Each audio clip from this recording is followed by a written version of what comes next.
están haciendo exactamente lo que la profecía de los últimos tiempos nos dice. Rumores de guerra, desastres. Así que veamos Mateo capítulo 24, donde los discípulos le preguntaron a Jesús cuáles serían las señales de su regreso. Ellos querían saber qué hacer si no conocían el momento en que sucedería. Ante su pregunta, Jesús dio una respuesta clara y directa. Podemos agradecer a Dios por haber respondido de una manera tan sencilla. En el libro de Apocalipsis, Él da una respuesta mucho más detallada y completa, pero aquí ofrece un resumen de las señales que precederán a su llegada. Los discípulos se acercaron a Jesús en privado mientras estaba sentado en el Monte de los Olivos, como se relata en Mateo 24, 3-36, Nueva Biblia Americana. Mientras estaba sentado en el Monte de los Olivos, los discípulos se acercaron a él en privado y le dijeron: «Dinos, ¿cuándo sucederán estas cosas y cuál será la señal de tu venida y del fin de los tiempos?» Y Jesús les respondió: «Tengan cuidado de que nadie los engañe, porque muchos vendrán en mi nombre, diciendo: Yo soy el Cristo, y engañarán a muchos. Oirán hablar de guerras y rumores de guerras. Asegúrense de no alarmarse, porque es necesario que todo esto suceda, pero aún no será el fin, porque se levantará nación contra nación, y reino contra reino, y habrá hambres y terremotos en varios lugares. Pero todo esto es solo el comienzo de los dolores de parto. Luego, los entregarán a la tribulación y los matarán, y serán odiados por todos. Las naciones se levantarán en mi nombre, y en ese momento muchos se apartarán, se traicionarán y se odiarán unos a otros. Surgirán muchos falsos profetas que engañarán a mucha gente. A causa del aumento de la maldad, el amor de muchos se enfriará, pero el que persevere hasta el final será salvo. Este evangelio del reino será predicado en todo el mundo como testimonio a todas las naciones, y entonces vendrá el fin. Por lo tanto, cuando vean la abominación desoladora de la que habló el profeta Daniel, situada en el lugar santo, que el lector lo entienda. Entonces, los que estén en Judea deben huir a las montañas. El que esté en la azotea no debe bajar a buscar nada en su casa, y el que esté en el campo no debe regresar por su manto. Ay de las mujeres embarazadas y de las que estén amamantando en esos días. Además, oren para que su huida no sea en invierno ni en sábado, porque entonces habrá una gran tribulación, como no la ha habido desde el principio del mundo hasta ahora, ni la habrá jamás. Si esos días no fueran acortados, nadie se salvaría, pero por el bien de los elegidos esos días serán acortados.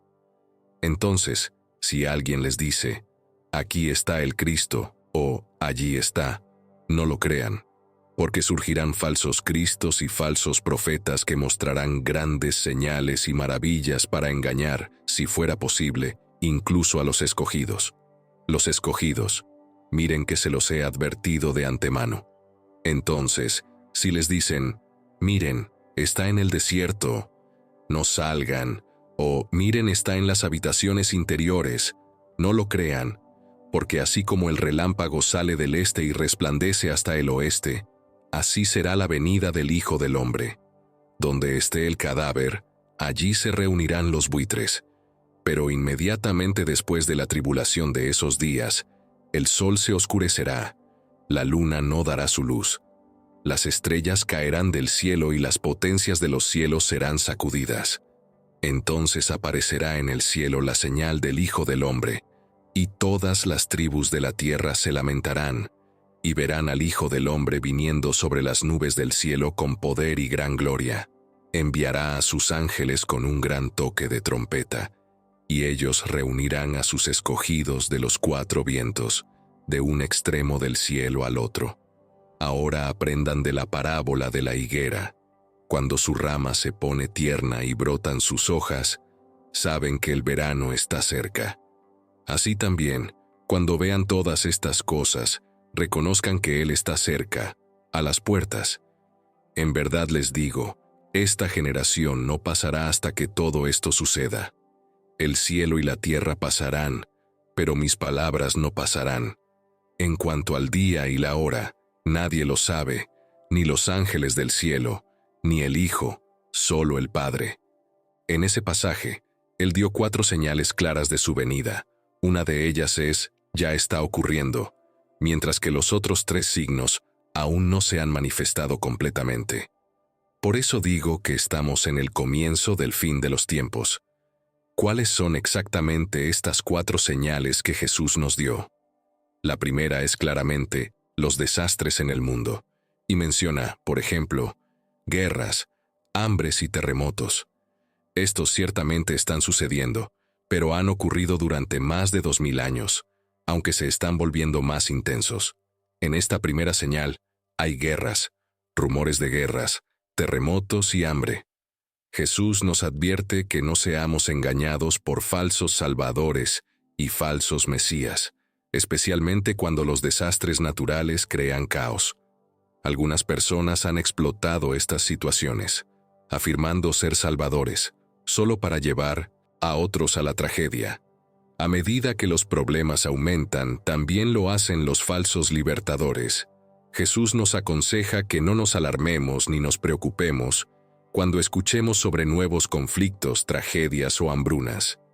Dijo algo asombroso: estos son eventos dolorosos, pero no son dolores de muerte, son dolores de parto. Así que, cuando leemos sobre desastres en los medios, estos son los dolores que indican que algo nuevo está a punto de nacer. Esto debería cambiar completamente nuestra actitud. Sabemos hacia dónde se dirige el mundo. No debemos alarmarnos ni desanimarnos por los problemas del mundo. Los desastres son como los dolores de parto de un nuevo mundo. Podemos sentir compasión por los que sufren y debemos ayudarles, pero en nuestros corazones debemos mantener la esperanza. Estamos anticipando el nacimiento de un nuevo mundo, por lo que no debemos desanimarnos por los problemas actuales del mundo. En resumen, no deberíamos entrar en pánico ni angustiarnos, sino alegrarnos y ver estos eventos como señales de que algo nuevo está sucediendo. El segundo signo de su venida no está en el mundo, sino en la Iglesia. Los desastres en el mundo son el primer signo. La Iglesia, no el mundo, es el segundo signo de su regreso. El primer aviso son los desastres alrededor del mundo, y el segundo son los cambios dentro de la Iglesia. Así como Jesús dividió el primer signo en 3 partes, guerras, terremotos y hambrunas, también divide el segundo signo en 3 aspectos, todos dentro de la Iglesia. El primer aspecto es la persecución, ya que seremos odiados en todas las naciones. El segundo aspecto será una reducción significativa del tamaño de la Iglesia, ya que el amor de muchos se enfriará. Bajo la presión de la persecución universal, muchos cristianos nominales, e incluso algunos verdaderos creyentes, abandonarán la Iglesia, y su amor se enfriará. Esto es un signo muy desalentador. Sin embargo, la gran sorpresa del tercer aspecto es que el Evangelio será predicado a todos los grupos. El Evangelio será proclamado, lo que implica que una iglesia más pequeña, pero purificada, tendrá un impacto mayor en el mundo. Como Jesús advirtió, tengamos cuidado con los falsos profetas que engañan a otros. Ellos predican paz donde no la hay, ofreciendo solo consuelo en lugar de desafíos. Hacen predicciones falsas, asegurando que todo está bien y que el futuro es fantástico, lo que puede llevar a algunos a abandonar la iglesia. Jesús nos aconseja que sigamos adelante y no nos dejemos engañar. No debemos rendirnos ante los falsos profetas. Jesús nos dice que aquellos que perseveren hasta el final serán salvos. Cuando llegue el momento en que todos los aspectos de la iglesia sean despreciados por el mundo, este es el consejo de Jesús para todos los cristianos. ¿Por qué es así? La respuesta es que el trigo y la cizaña crecen juntos, y cuanto más se acerquen a la madurez, mayor será la tensión entre ellos. Por lo tanto, es natural que los cristianos estén bajo mucha presión al final. Los cristianos son considerados inadaptados sociales, por lo que habrá odio hacia ellos. Este mundo no nos pertenece. Nuestra ciudadanía está en los reinos celestiales. Somos únicos. y es precisamente por nuestra singularidad que puede surgir el odio. Dado que Jesús era tan diferente de todos los demás, atrajo odio hacia sí mismo. En Juan 15:19, Jesús dice: «Si fueran del mundo, el mundo los amaría como a los suyos. Pero como no son del mundo, sino que yo los he escogido fuera del mundo, por eso el mundo los odia». No es agradable ser despreciado. El tercer signo del fin de los tiempos es la angustia de Jerusalén, que estará geográficamente limitada. Jesús cita las profecías de Daniel en este pasaje, refiriéndose a un personaje llamado la abominación desoladora, mencionado 3 veces por Daniel.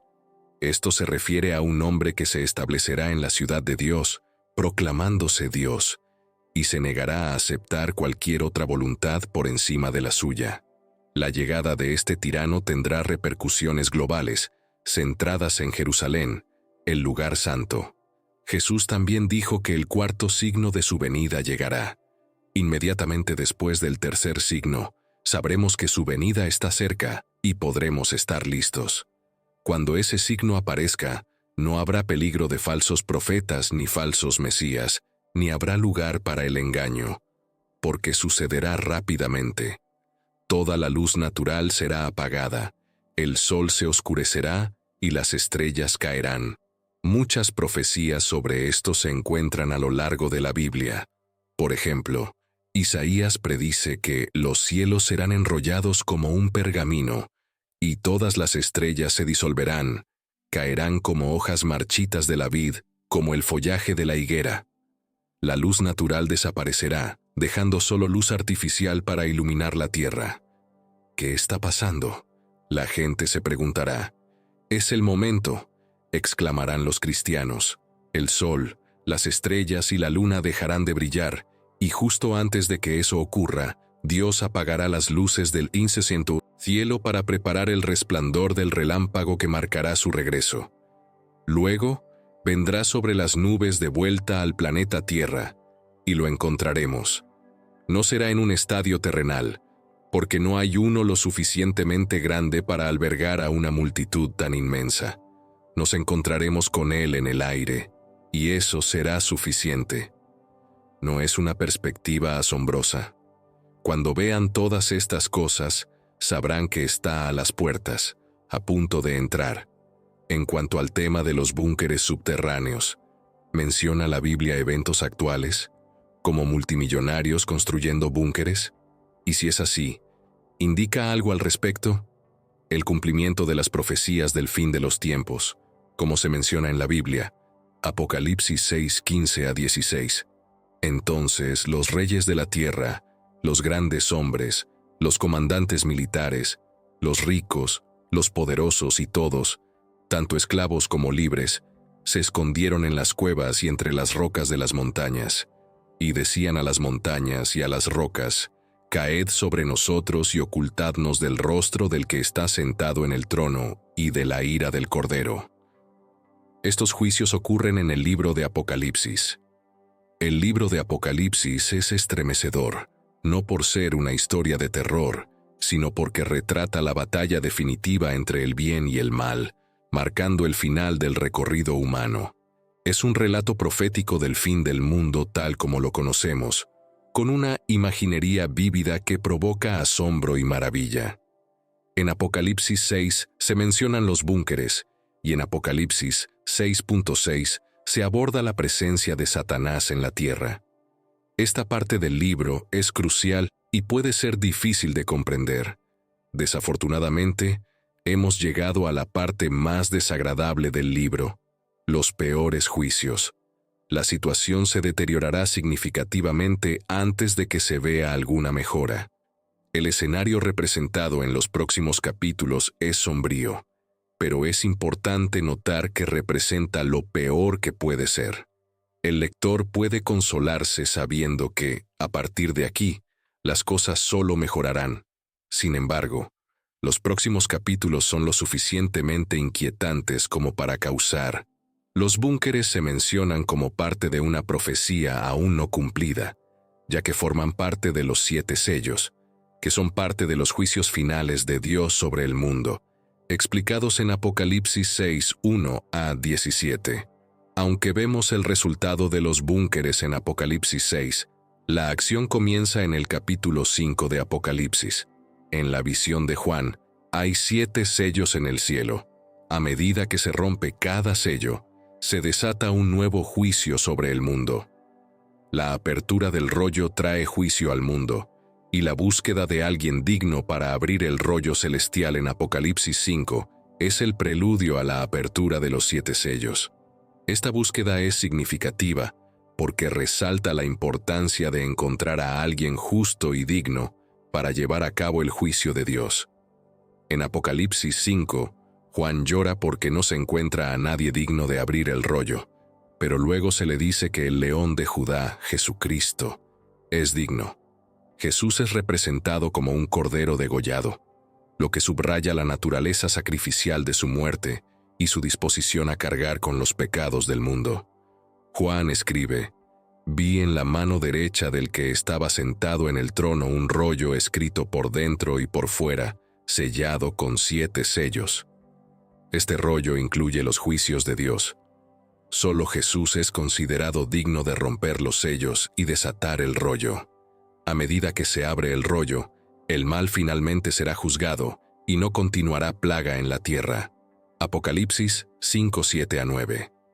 Y vino y tomó el libro de la mano derecha del que estaba sentado en el trono. Y cuando tomó el libro, los 4 seres vivientes y los 24 ancianos se postraron delante del Cordero, teniendo cada uno arpas y copas de oro llenas de incienso, que son las oraciones de los santos. Y cantaban un cántico nuevo, diciendo: «Digno eres de tomar el libro y de abrir sus sellos, porque fuiste inmolado, y con tu sangre nos has redimido para Dios de toda tribu, lengua, pueblo y nación». El Cordero comienza a abrir los sellos en medio de la adoración que se le debe. Con cada sello abierto, el rollo puede desenrollarse un poco más, revelando gradualmente los juicios que Dios tiene reservados para el tiempo de la tribulación. Las consecuencias de los búnkeres se revelan en el 6º sello. Según el libro de Apocalipsis, los primeros 4 de los 7 sellos se abren, desatando a los 4 jinetes del Apocalipsis. Estos juicios se representan como un caballo y un jinete, simbolizando respectivamente la muerte, la guerra, el hambre y la pestilencia. Cada jinete representa una fuerza destructiva que trae devastación y desesperación a la tierra. El 5º sello indica a aquellos que serán martirizados por su fe en Cristo durante la tribulación. Finalmente, llegamos al 6º sello. Cuando se abrió el 6º sello, Juan vio perturbaciones cósmicas asombrosas. Hubo un gran terremoto, el sol se puso negro y la luna. Apocalipsis 6, 12 a 17. Y miré cuando abrió el 6º sello, y he aquí hubo un gran terremoto, y el sol se puso negro como tela de cilicio, y la luna se volvió toda como sangre, y las estrellas del cielo cayeron sobre la tierra, como la higuera deja caer sus higos verdes cuando es sacudida por un viento fuerte. Y el cielo se desvaneció como un pergamino que se enrolla, y todo monte e isla se removió de su lugar, y los reyes de la tierra, y los grandes, y los ricos, y los capitanes de los ejércitos, y los fuertes, y todo siervo, y todo libre, se escondieron en las cavernas y entre las rocas de los montes, y decían a los montes y a las rocas: «Caed sobre nosotros y escondednos de la cara del que está sentado en el trono, y de la ira del Cordero, porque ha llegado el gran día de su ira. ¿Y quién podrá sostenerse?». Aquí se describe la apertura del 6º sello. Juan relata cómo las personas reaccionaron ante estas perturbaciones cósmicas aterradoras, escondiéndose en cuevas y tratando de aislarse de Dios y de Cristo. En ese día fatal y temible, un sentimiento de terror y miedo se apoderó de personas de todos los ámbitos de la vida. La aprensión y ansiedad eran palpables mientras enfrentaban un futuro desconocido e incierto. La magnitud abrumadora de la condena inminente era tan grande que ninguna autoridad podía hacer frente a tal calamidad. La grandeza, las riquezas, el valor o la fuerza no serían capaces de ofrecer apoyo a las personas en ese momento. Incluso los esclavos más pobres, que aparentemente no tenían nada que perder, estarían igualmente atónitos ese día. En ese tiempo, ninguna cantidad de autoridad, riqueza, valor o fuerza podría proporcionar seguridad. Ningún búnker o lujosa jaula de acero ofrecería una protección suficiente. Aquellos considerados sin nada que temer también estarían llenos de asombro en ese día. La situación sería tan abrumadora que desearían que todo se derrumbara. Tómate un momento para observar la escena frente a ti y notar el miedo y la sorpresa en los rostros de los presentes. Sus reacciones son indudablemente intensas y palpables, mostrando la seriedad de la situación. Durante tiempos de extrema dificultad, las emociones de las personas pueden volverse tan intensas que sienten que están al límite. El peso de sus problemas puede ser tan insoportable que sienten que no tienen otra opción que rendirse. Cuando la situación se vuelve tan desesperada que las personas son impulsadas a la desesperación, pueden incluso desear que las montañas caigan sobre ellos y las colinas los cubran, prefiriendo desaparecer por completo y dejar de existir. También observa la causa de su terror, el rostro airado de aquel que está sentado en el trono y la ira del Cordero. Todos los individuos están igualmente afectados por esta situación. Humillados por la ira de Dios, este juicio es particularmente profundo, ya que es la ira del Cordero, es la ira intensa del amor, el amor desinteresado que ha hecho todo lo posible por nuestra salvación. Esta ira nos dice con absoluta certeza que el mal será finalmente destruido por Dios. Dicen desde sus refugios: escóndenos de la presencia de aquel que está en el trono. La gente no solo se oculta por el miedo al castigo, sino también por la visión misma del Todopoderoso que reina en el cielo. Lo que más aterra a los pecadores no es solo la idea de morir, sino la presencia intimidante y abrumadora de Dios mismo. Esta afirmación subraya la unidad inseparable entre Cristo y Dios, sugiriendo que todo lo que desagrada a Cristo también desagrada a Dios, ya que son uno y el mismo. Esto implica que la voluntad e intención de Cristo y Dios son idénticas y comparten un único propósito divino.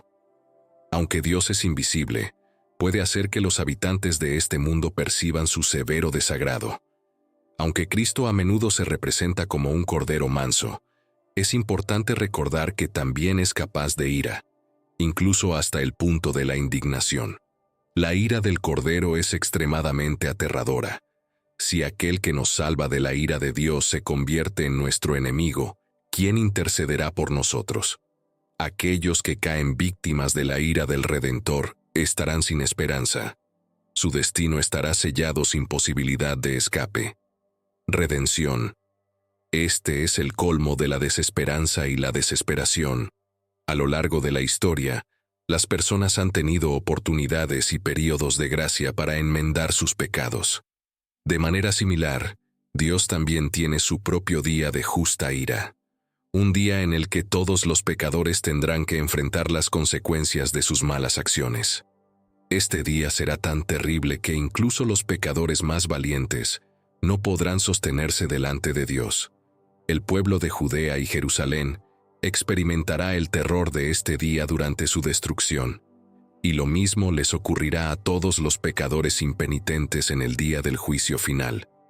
La angustia, el miedo y la desesperación que experimentarán los pecadores en ese día serán inconmensurables. La ira del Cordero es una frase usada por personas aterrorizadas para describir las calamidades que viven. Es importante destacar que no consideran al Cordero de Dios, quien dio su vida por los pecados humanos, o a Dios, quien envió a su Hijo para morir, como la causa de estas calamidades. Juan 3:16-17. Porque de tal manera amó Dios al mundo, que ha dado a su Hijo unigénito. Solamente unigénito para que todo aquel que crea en Él no se pierda, sino que tenga vida eterna. Porque Dios no envió a su Hijo al mundo para condenar al mundo, sino para que el mundo sea salvo por él. Las personas en el mundo aún ven a Dios como un ser vengativo. La ira de Dios es, por supuesto, un tema fundamental en la Biblia. El libro de Apocalipsis nos revela mucho sobre ella. Apocalipsis 19:15. De su boca sale una espada aguda para herir con ella a las naciones, y él las regirá con vara de hierro. Y él pisa el lagar del vino del furor y de la ira de Dios Todopoderoso. Este término también se utiliza para describir el día del Señor, que es un día de juicio, como lo describen los profetas Joel y Sofonías. Joel lo describe como un día terrible, mientras que Sofonías lo caracteriza como un día de angustia y aflicción, un día de tribulación y ruina, un día de oscuridad y tinieblas, un día de nubes y oscuridad. La ira de Dios no es una manifestación de odio vengativo o de vindicta personal. Más bien, es la respuesta santa de Dios al pecado no arrepentido, que es la causa raíz del sufrimiento y la miseria que los humanos se infligen a sí mismos. Durante este tiempo de juicio, incluso reyes y personas en la tierra pueden preguntarse legítimamente, ¿quién podrá soportar esto? Esta pregunta es en realidad una cita de Malaquías 3:2. ¿Quién podrá soportar el día de su venida? ¿Y quién podrá permanecer en pie cuando Él aparezca? En el libro de Isaías, hay una referencia a los cielos enrollándose como un pergamino en conexión con el día del Señor. Esta ilustración simboliza un juicio cósmico en el cual Dios castiga a las naciones malvadas. El pasaje también menciona a la hueste celestial, marchitándose como una hoja en una higuera. Además, el pasaje indica que la lealtad absoluta a Jesucristo, en lugar del estatus social, determina el destino de una persona. En tiempos antiguos, las personas solían ser clasificadas por sus diferencias, como esclavos y libres, pero la muerte elimina tales distinciones. Job 3:19, Biblia amplificada. El pequeño y el grande están allí, y el siervo está libre de su amo. Juan enfatiza en el versículo 15 que nadie, desde el más alto hasta el más bajo, estará exento del juicio. Los versículos anteriores indican que, frente a desastres naturales, la humanidad suele ser impulsada a admitir algo típicamente reprimido, que Dios es Dios y que lo que está ocurriendo es su juicio. Los eventos inminentes fueron significativos y una serie de ocurrencias hicieron que ese periodo fuera excepcionalmente temible. Primero, hubo un gran terremoto. Segundo, el sol se volvió negro como saco de pelo, lo que pudo deberse a un eclipse total o a la caída política de las autoridades gobernantes. Tercero, la luna apareció roja como la sangre. Cuarto, las estrellas del cielo cayeron a la tierra.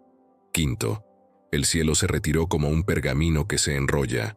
Sexto, cada montaña e isla fue desplazada de su lugar. Leemos que hubo un gran terremoto, el sol se volvió negro como saco de pelo, y la luna se volvió como sangre. El cielo cayó a la tierra. A lo largo de la Biblia hay numerosas referencias a disturbios celestiales que se cree que significan la llegada del Mesías. Estos eventos se mencionan en los libros proféticos de Isaías, Jeremías, Ezequiel, Joel y Sofonías, así como por el propio Jesús. Se describen con gran detalle y se considera que tienen un importante significado simbólico respecto a la llegada del Mesías. Vemos esto en Sofonías 1:14-16, y también algo igualmente desastroso en Joel 2:10-11. La tierra tiembla delante de ellos, los cielos se estremecen, el sol y la luna se oscurecen, y las estrellas pierden su brillo. El Señor emite su voz delante de su ejército, porque su campamento es muy grande, porque fuerte y poderoso es quien cumple su palabra, porque el día del Señor es grande y muy temible. ¿Quién podrá soportarlo? En el Antiguo Testamento, los terremotos a menudo se veían como signos de intervención divina. Por ejemplo, cuando Dios descendió al monte Sinaí, toda la montaña tembló violentamente. El profeta Isaías también predijo que el Señor algún día sacudiría la tierra como forma de castigo. En el libro de Ageo, el Señor mismo declara que pronto sacudirá los cielos y la tierra, el mar y la tierra seca, para demostrar su poder y autoridad. Esto sin duda muestra el poder de Dios. En este caso, leemos que el sol se volvió negro como saco de pelo, y la luna se volvió como sangre, y las estrellas del cielo cayeron a la tierra. Es mejor considerar estas imágenes como reales pero poéticas. Juan no usó un lenguaje técnico y preciso desde el punto de vista científico. Simplemente describió lo que vio. Las similitudes entre estos juicios y lo que Jesús dijo en Mateo 24:29 son evidentes. Inmediatamente después de la tribulación de aquellos días, el sol se oscurecerá, la luna no dará su luz, y las estrellas caerán del cielo, y las potencias de los cielos serán sacudidas. Este lenguaje también se refleja en el Antiguo Testamento. Isaías escribió en Isaías 2:19 que la gente se refugiará en cuevas y agujeros en la tierra, alejándose del terror del Señor y del esplendor de su majestad cuando Él se levante para aterrorizar la tierra. La frase «Día del Señor» se usa más de 25 veces en la Biblia. Sin embargo, no se refiere a un día específico, sino a un período de tiempo descrito como el tiempo de Dios. Este período se caracteriza por la intervención divina de Dios en los asuntos humanos, lo que resulta en el triunfo final de Dios sobre el mal. La idea detrás del Día del Señor es que el tiempo presente pertenece a la humanidad, pero no durará para siempre. El Día del Señor es un tiempo de ajuste de cuentas, cuando Dios juzgará al mundo y pondrá fin a la era del poder humano. La Biblia describe el Día del Señor como un tiempo de gran agitación, cuando el mundo será sacudido en su núcleo. El Mesías, que es Jesús, vendrá a la tierra y pondrá fin a la era humana. Él traerá el Día del Señor, un tiempo en el que la gloria de Dios será revelada y su reino será establecido en la tierra. En resumen, la frase Día del Señor se refiere a un período en el que la intervención divina de Dios pondrá fin a la era de dominio humano y establecerá su reino en la tierra. Es un tiempo de ajuste de cuentas, juicio, esperanza y redención, cuando el Mesías vendrá y el mundo será transformado. El día del Señor de los ejércitos llegará. En ese día, las personas estarán aterrorizadas. En ese día, la humildad será la norma, y el orgullo de los hombres se desvanecerá. Solo el Señor será exaltado en ese día, y no habrá más idolatría. El día del Señor es el día en que Dios será glorificado, y todos serán testigos del terror del Señor y de la gloria de su majestad. Las altas torres, los fuertes muros, los impresionantes barcos de guerra y las hermosas embarcaciones, todos ellos demuestran la altura del orgullo y la arrogancia del hombre. Sin embargo, en el día del Señor, todos los orgullosos y grandiosos logros del hombre serán reducidos a nada. El único que será exaltado en ese día será el Señor. Dios interviene en la historia para cumplir un aspecto específico de su plan. En el Nuevo Testamento, esto se denomina como un día de ira, visita y el gran día del Dios Todopoderoso. El resultado final de este día será la humillación, de arrogancia y orgullo humanos, y la exaltación del Señor únicamente. Isaías 2:17. Las profecías sobre el día del Señor se cumplirán finalmente al final de la historia, cuando Dios castigue el mal y cumpla todas sus promesas con su poder maravilloso. ¿Cuál es el entendimiento bíblico de la ira de Dios? La ira se refiere a la reacción emocional ante una injusticia o un agravio percibido. Puede describirse como enojo, vexación, indignación o irritación. Tanto los seres humanos como Dios pueden manifestar ira, pero hay una diferencia significativa entre ambos. La ira de Dios es distinta de la ira del hombre. La ira de Dios siempre es santa y justificada, mientras que la ira del hombre rara vez es justificada y nunca es santa. El Antiguo Testamento presenta la ira de Dios como una reacción divina al pecado y la desobediencia humana, siendo la idolatría la causa más frecuente de esta ira divina. Por ejemplo, el Salmo 78, 56 a 66, narra la idolatría de Israel. La ira divina está consistentemente dirigida a aquellos que no siguen la voluntad de Dios. La ira de Dios contra el pecado y la desobediencia está completamente justificada, ya que el plan de Dios para la humanidad es santo y perfecto, al igual que Dios mismo. Dios ha hecho un camino para recibir su favor divino, que es a través del arrepentimiento. Al arrepentirse, un pecador puede apartar la ira de Dios de sí mismo. Sin embargo, si alguien rechaza este plan perfecto, rechaza el amor, la misericordia, la gracia y el favor de Dios, y incurre en su ira justa. El Nuevo Testamento apoya el concepto de un Dios airado que el pecado. La historia del hombre rico y Lázaro ilustra el juicio de Dios y las severas consecuencias para los pecadores impenitentes. Juan 3:36 dice que quien cree en el Hijo tiene vida eterna, pero quien rechaza al Hijo no verá la vida, pues la ira de Dios permanece sobre él. Aquel que cree en el Hijo no sufrirá la ira de Dios por sus pecados, ya que el Hijo asumió la ira de Dios sobre sí mismo cuando murió en nuestro lugar en la cruz.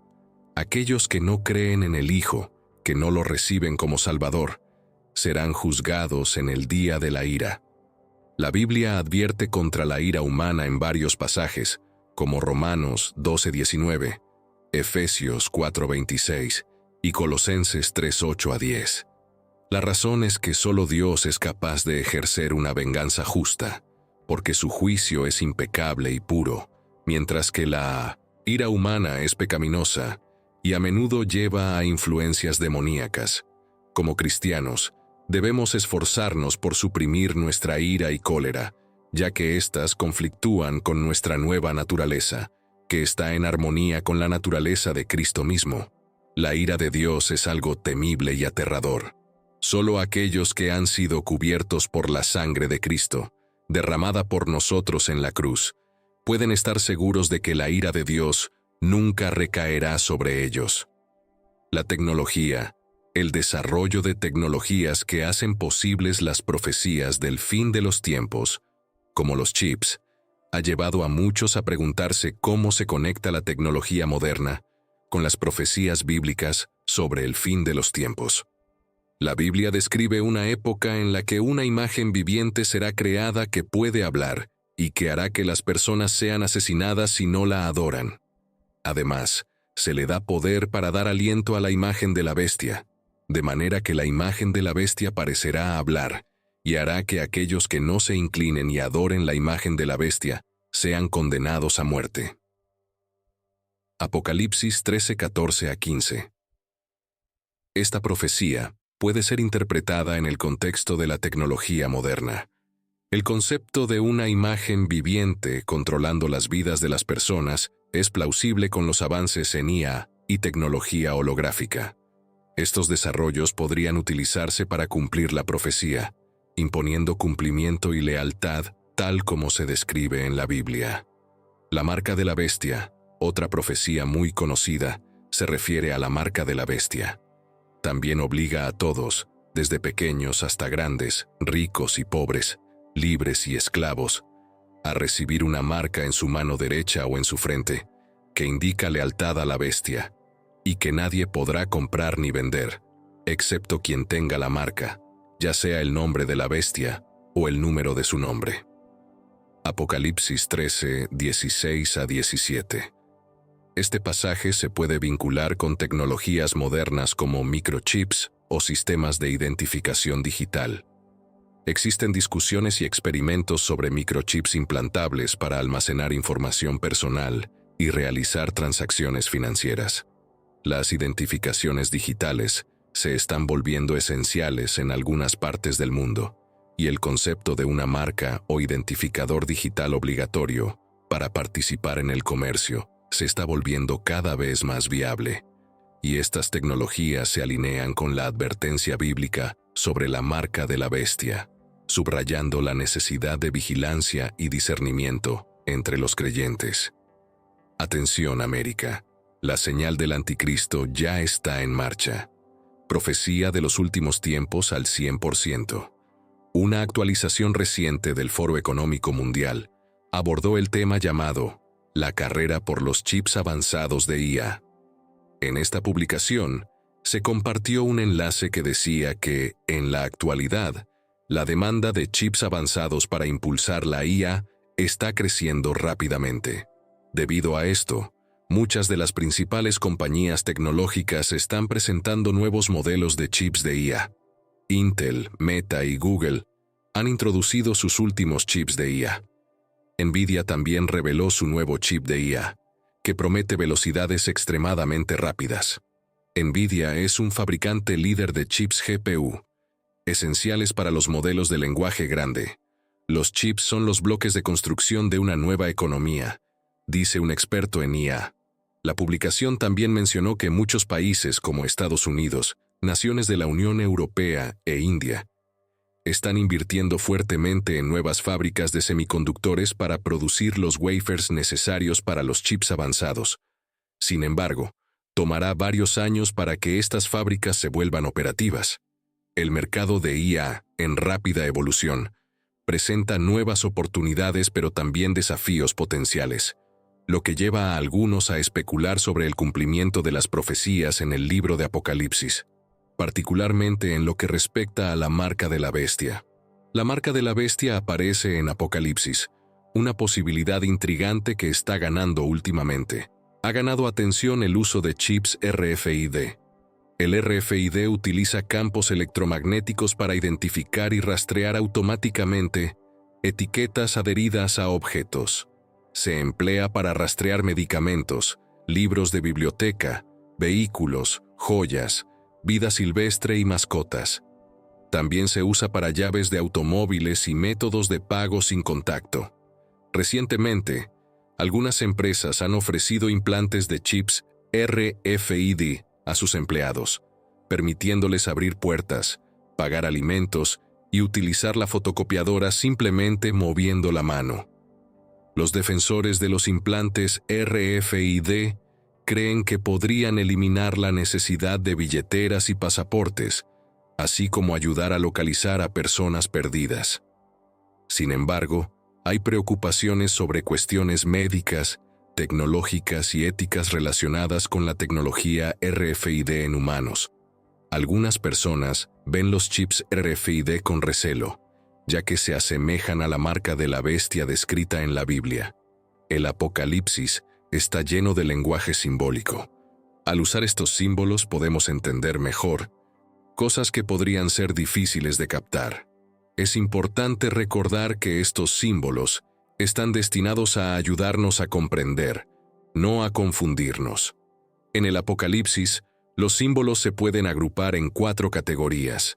Primero, algunos símbolos tienen significados claros, como el dragón que representa al diablo, el lago de fuego que simboliza el infierno y el gran trono blanco que representa el tribunal del Señor. Segundo, algunos símbolos se explican dentro del contexto. Por ejemplo, las estrellas representan ángeles, los candelabros representan iglesias y los sellos, trompetas y copas representan los 7 sellos, y las 7 trompetas han sido abiertos, y la serie final de desastres está a punto de ocurrir, la cual será la peor para el mundo.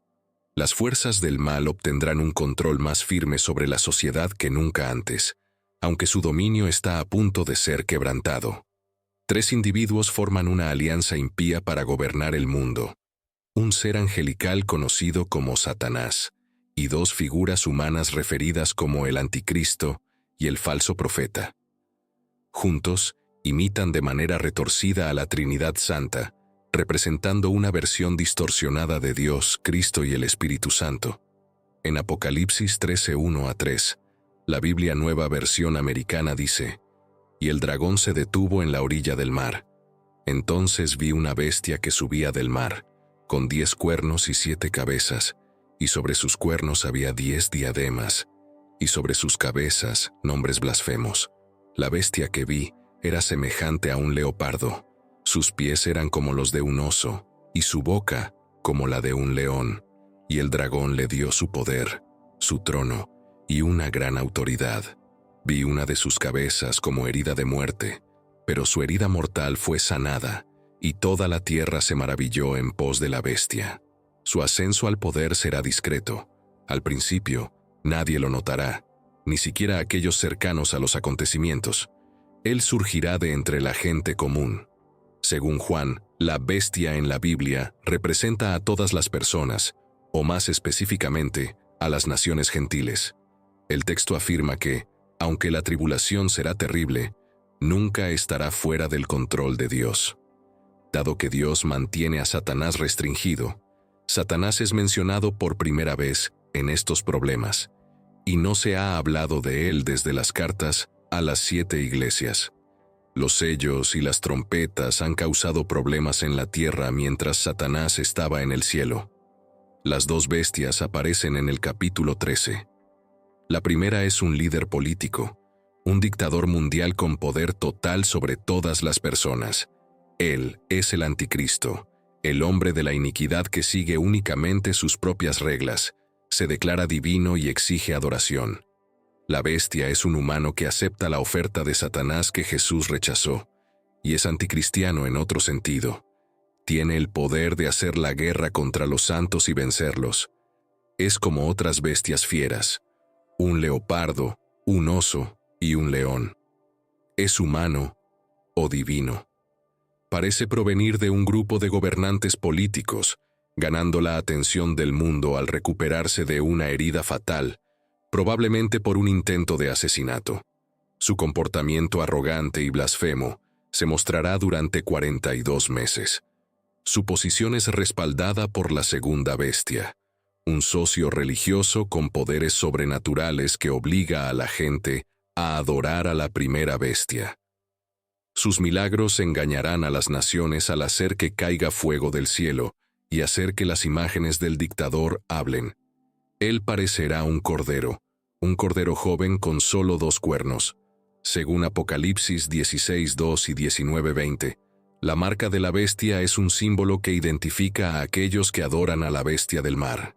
Apocalipsis 16:2 dice que el primero fue, y derramó su copa sobre la tierra, y sobre los hombres que tenían la marca de la bestia, y adoraban su imagen, vino una úlcera pestilente y dolorosa.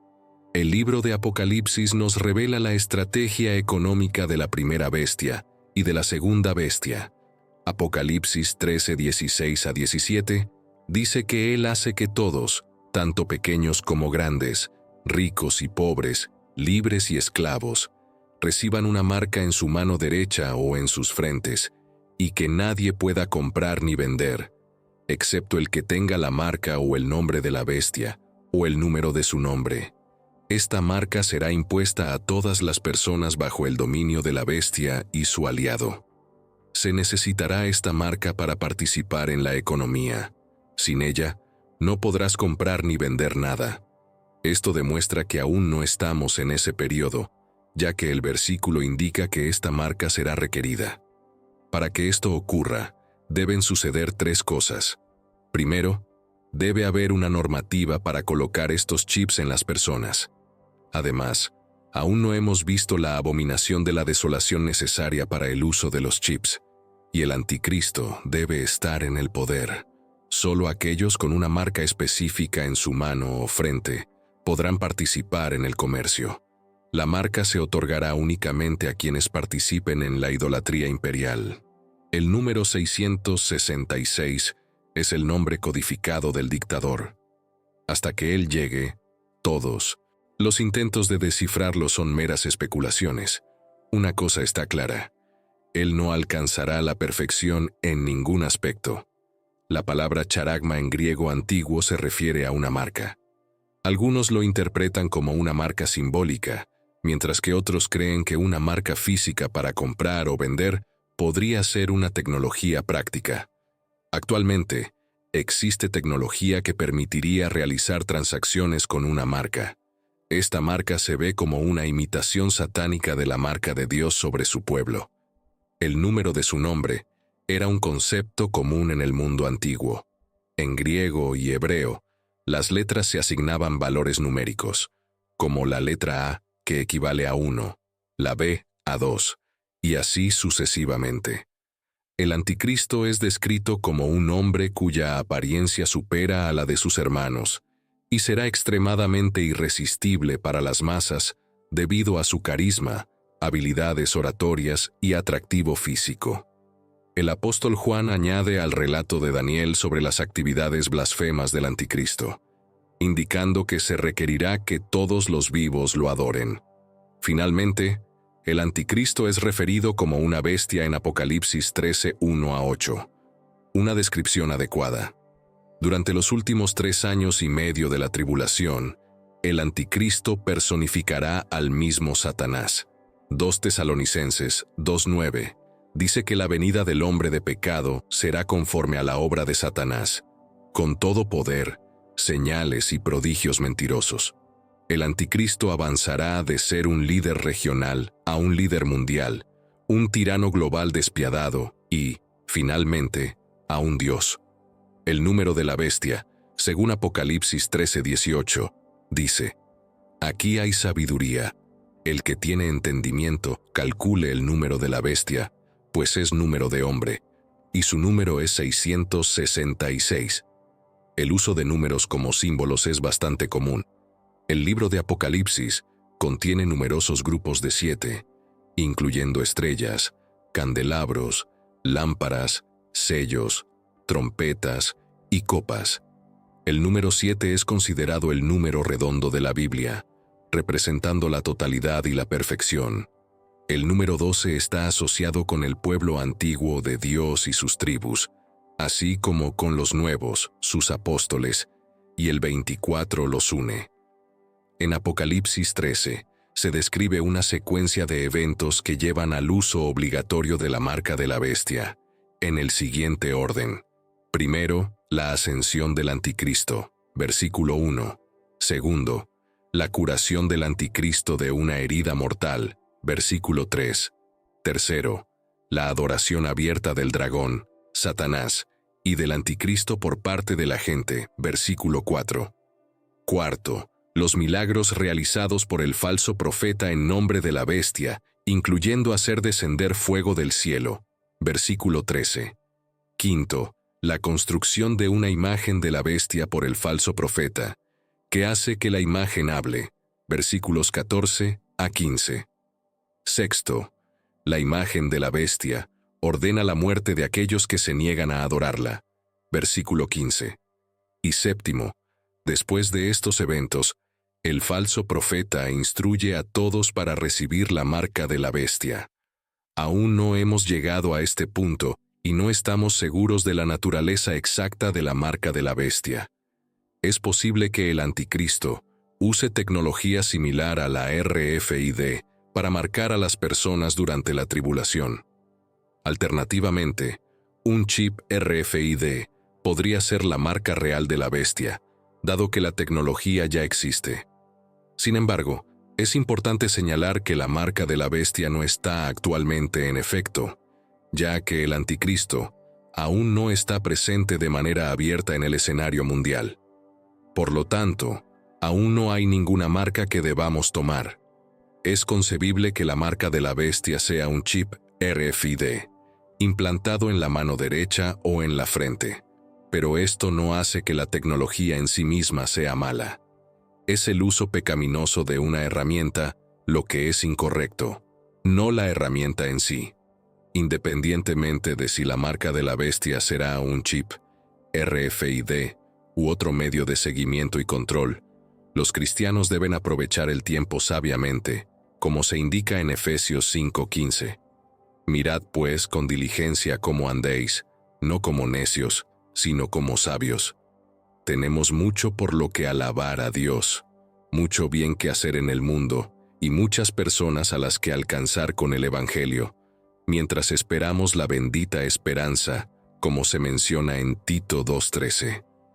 Esperando la esperanza bienaventurada, y la manifestación gloriosa de nuestro gran Dios y Salvador Jesucristo. La gente pregunta si estamos en los últimos tiempos. La Biblia se refiere a los últimos días como un periodo que ha durado 2000 años desde que se cumplió la profecía en Pentecostés. Los cristianos siempre deben estar preparados para el regreso del Señor. La Biblia contiene 735 profecías sobre el futuro en una cuarta parte de sus capítulos, lo que la convierte en un texto profético de principio a fin. Aunque algunos libros se centran más en predicciones que otros, según las Escrituras, 596 de las 735 profecías ya se han cumplido, lo que equivale al 81%. Es muy probable que el 19% restante también se cumpla, ya que la Biblia ha demostrado ser correcta en cada predicción que se ha podido verificar. Hasta ahora, se han cumplido las profecías, y las restantes se centran principalmente en el regreso de Jesús y los eventos que seguirán. ¿Cuántas de estas predicciones deben cumplirse antes del regreso de Jesús? La respuesta es aproximadamente 20. Debemos observar estos eventos sucediendo antes de que podamos anticipar el regreso del Señor. La prevalencia de distracciones hoy en día, especialmente con la avalancha de tecnología y medios de comunicación, puede desviar fácilmente nuestra atención de los asuntos espirituales. Las distracciones están por todas partes, pero debemos esforzarnos por mantener nuestra mirada en Jesús. Esto implica no solo disciplina personal, sino también tomar decisiones conscientes sobre cómo usamos nuestro tiempo y qué permitimos que nos influencie. Por lo tanto, ya que estamos rodeados de una tan grande nube de testigos que, por la fe, han dado testimonio de la verdad de la absoluta fidelidad de Dios, despojémonos de todo peso innecesario y del pecado que nos asedia tan fácilmente, y corramos con paciencia la carrera que tenemos por delante, fijando nuestra mirada en Jesús, quien es el autor y consumador de la fe, el primer estímulo de nuestra creencia y el que lleva nuestra fe a la madurez. Hebreos 12, 1-2.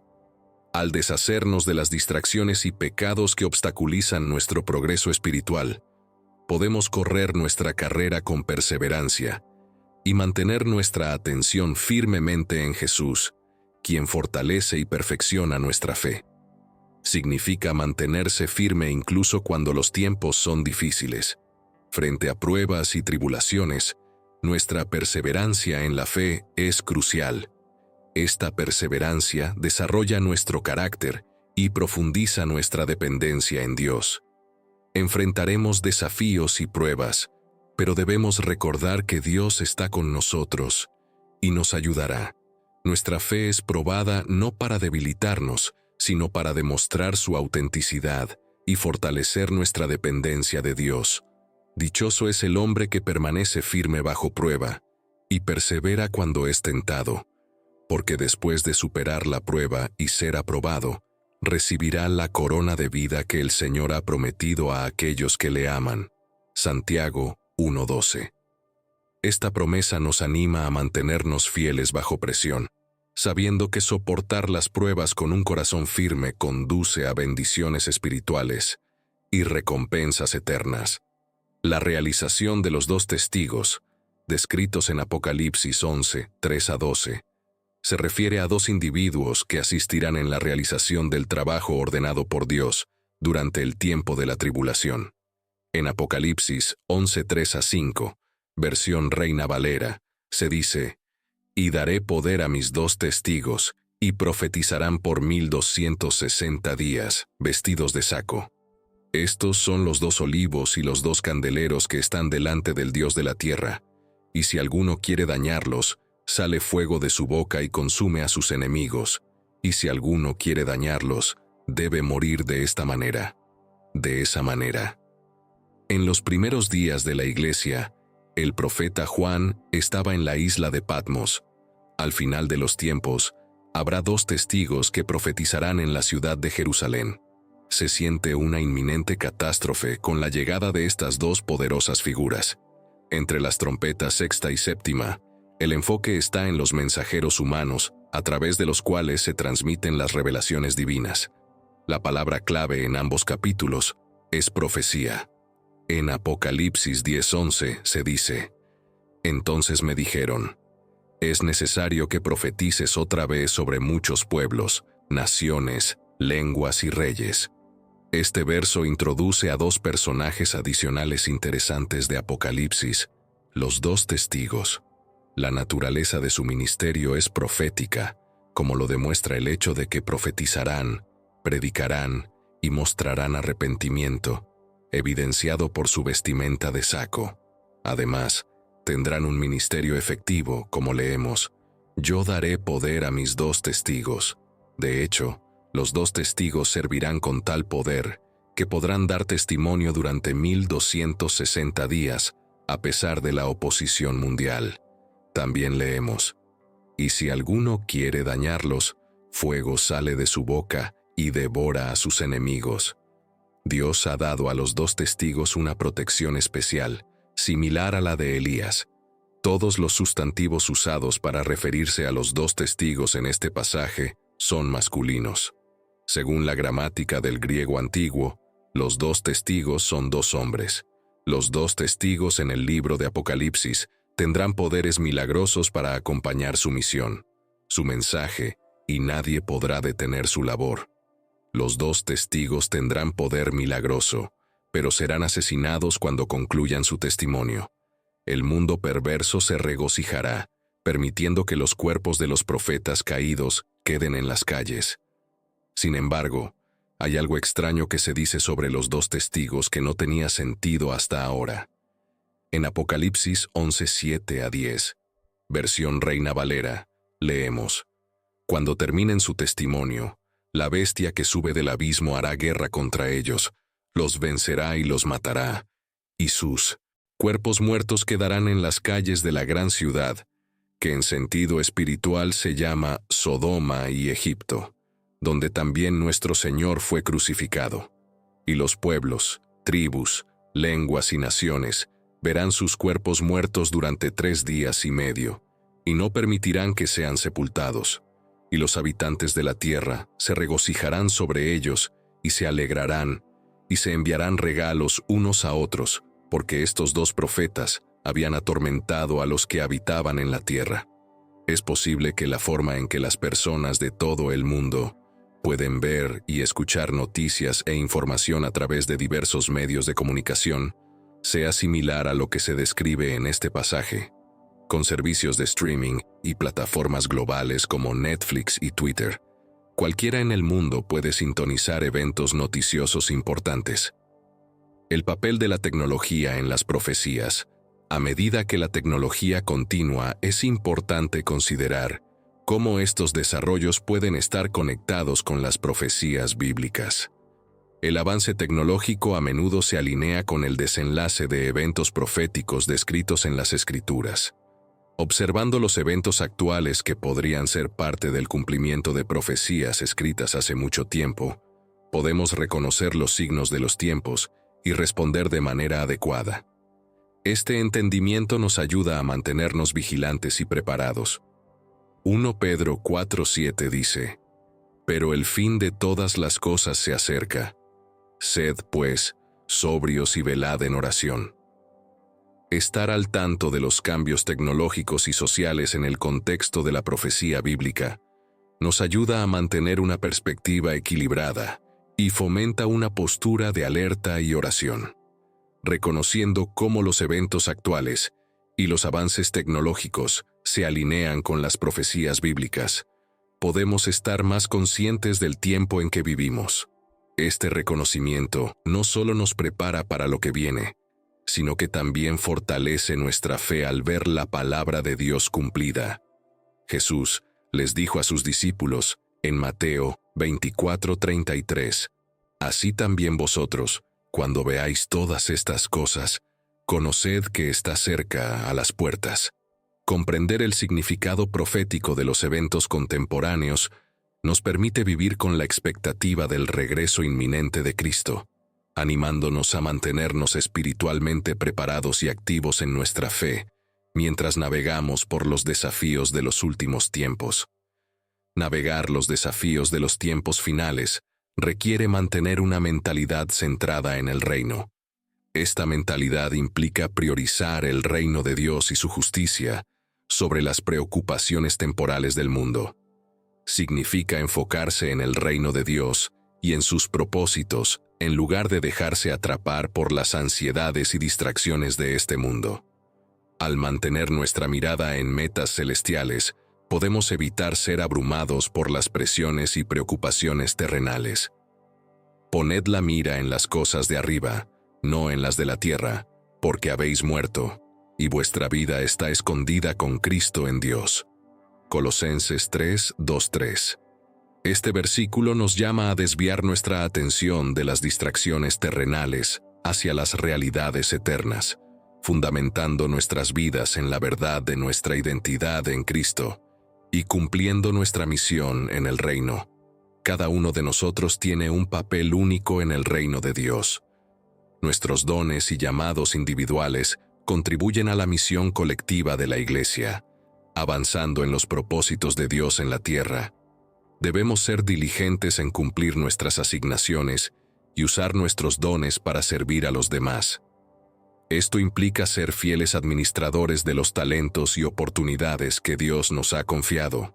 Al reconocer y utilizar nuestros dones dados por Dios, podemos servir eficazmente a los demás y avanzar en el reino de Dios, cumpliendo nuestro propósito divino con excelencia y gracia, mientras nos preparamos para los tiempos finales.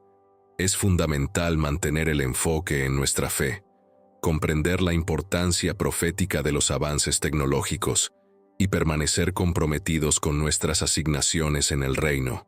Al hacerlo, podemos enfrentar estos tiempos desafiantes con confianza y esperanza, fundamentados en la verdad de la palabra de Dios y fortalecidos por su Espíritu.